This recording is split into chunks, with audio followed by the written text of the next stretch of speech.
ఏండ్లక మనం వ్యవసాయం చేస్తున్నా ఏకాన మిగులుతలేదు, ఎట్టి చేసినట్టున్నది.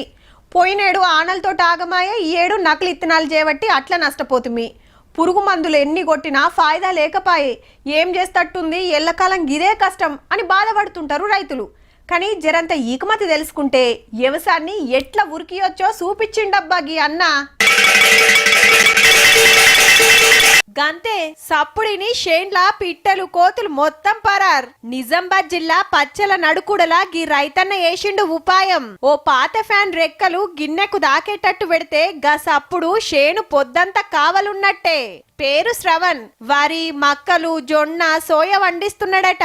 తక్కువ కష్టపడు ఎక్కువ పంటది అనే పద్ధతి ఫాలో అవుతాడు. గిసొంటి అలకటి ఉపాయాలతోటి పంటలను కాపాడు చేసి జీనియస్ బుక్ ఆఫ్ రికార్డు కొట్టిండు.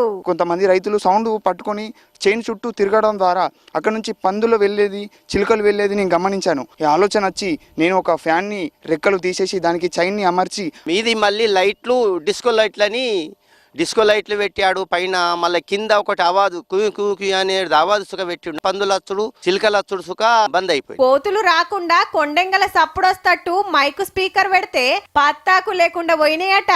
అట్లనే పోరలు డ్రగ్స్ మత్తుల పడొద్దని ఓ షార్ట్ ఫిలిం తీస్తే చూసినోళ్ళంతా తారీఫ్ చేసిండ్రు. S2 స్పోర్ట్స్ అనేది కూడా తీశాడు. కొంతమంది చూసి దానికి బెస్ట్ డైరెక్టర్ అవార్డు కూడా రావడం జరిగింది. ఉపాయం ఉంటే ఉపాసం ఉండరన్నట్టు ఇటు వ్యవసాయంలా గీ ఇకమతులతోటి కష్టం తగ్గించిండు, పంట పెంచిండు. సూపర్ పో.